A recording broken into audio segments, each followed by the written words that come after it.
In today's video, I'm going to teach you how to create a Huggingface API key. Let's start by opening your preferred web browser and navigating to the Huggingface website.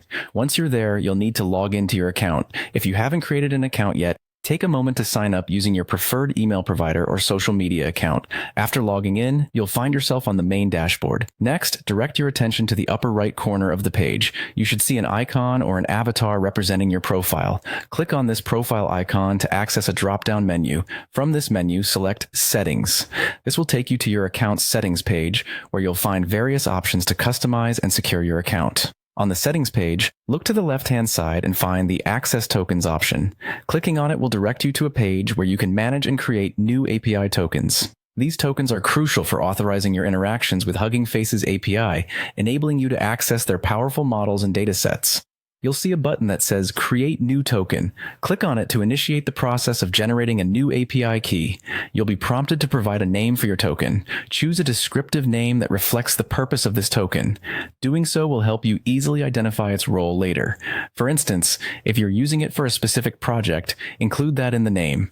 Once you've named your token, it's time to determine the appropriate permissions. You'll be given options for various roles or fine-grained permissions depending on your needs. If you're only using the token to access models and datasets, you might select the read permission, which grants read-only access. However, if your requirements include the ability to create, edit, or delete resources, you might prefer the write permission, which provides full access. After you've set the permissions correctly, proceed by clicking on Create Token.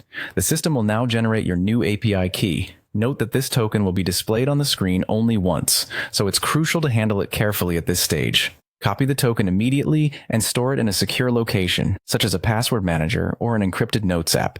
Ensuring the security of this key is essential to prevent unauthorized access to your account. With these steps completed, you've successfully created a Hugging Face API key. This will facilitate seamless interaction with the Hugging Face ecosystem from your applications. Remember, you can always return to the Access Tokens page to manage or delete existing tokens as your projects and security needs evolve. Thank you for following along, and happy coding with Hugging Face.